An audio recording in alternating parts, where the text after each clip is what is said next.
First of all, as you can see in the picture, nothing changed since 1997, right?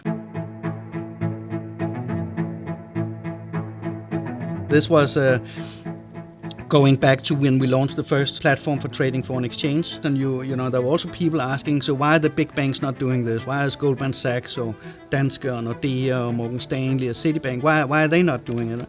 And I think the explanation is that they probably talked about it, but also they were afraid of cannibalizing their business. They did not have the people and culture. They did not have this kind of going out and doing something no one else did before. And it honestly makes me super, super proud, because I think this is why we are here today. This is because we were some of the first ones in the world starting to trade foreign exchange on the internet. You don't need to be Einstein to see that there's a big match there. But again, no one else did it, so sometimes you should just try to get going. And it took us quite some. Took us 2.5, 3 years, I think, from when we started investing in this until we launched the first platform.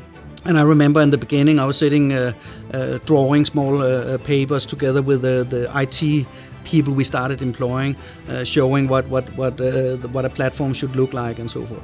So it was a natural thing for me to say, well, then if it's not there, I'll have to start it on my own. At least then I could get a job also, right? Which is not a bad thing, right?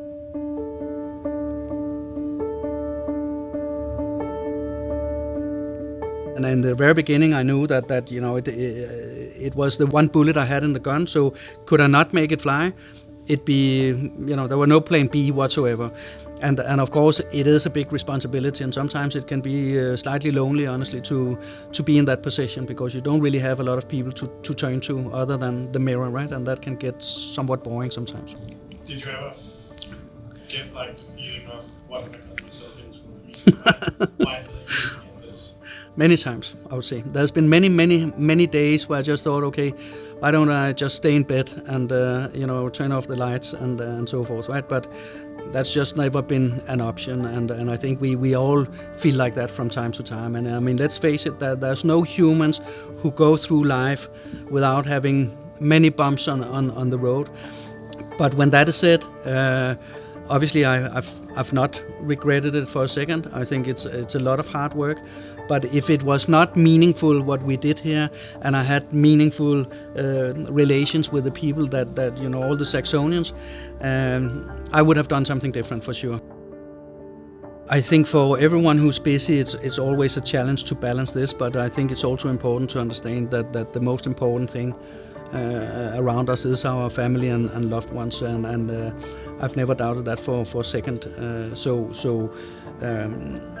To me, it's just the most important, but I don't think that any kids will be happy if their parents is just hanging around doing nothing meaningful and having no pleasure at all. So I think it's also about really just having the opportunity to spend time together and be close and know we're there for each other, right? And I'm very proud about Saxo, but I'm much prouder about my kids.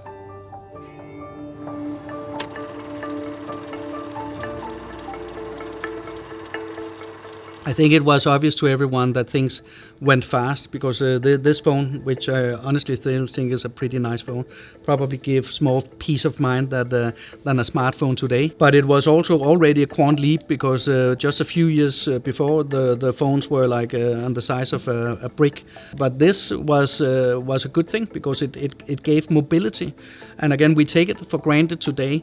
I mean, when I started the business, I came in early in the morning. I was writing research, and I was faxing it out, right? I mean, because no one had mails and internet and so forth. So I was literally faxing it out, and then I called, and then you had to stay in just your seat to pick up the phone, which was actually not a very free thing. So just getting a phone, and for the first many years, our night service were people calling me. At the beginning on a bigger phone, but on smaller phones like this, and it gave a lot of freedom. But it also showed you that technology moves fast, and I think since then it's only accelerated. So it just shows how quickly things move, but it also shows, and that today I think when we talk about climate crisis, when we talk about a lot of the problems we have in the world, technology is what's going to change this going forward. And that's also, again, why what we do is so important, because people can challenge funds and money to innovation that's going to solve the problems of the world.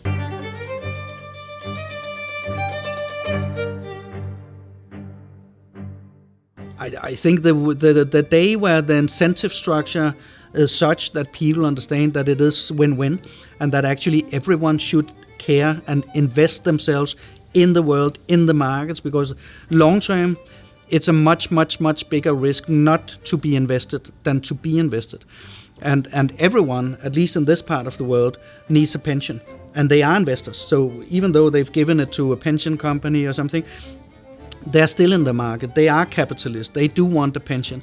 So I think maybe it's about time to take some ownership and begin to make your own decisions, because money cannot only fulfill your financial aspirations, they can also help you make a big impact both in the world around us, but also an impact in your life. So blaming money, which is really the means for us to create win-win, that's really stupid. And I don't know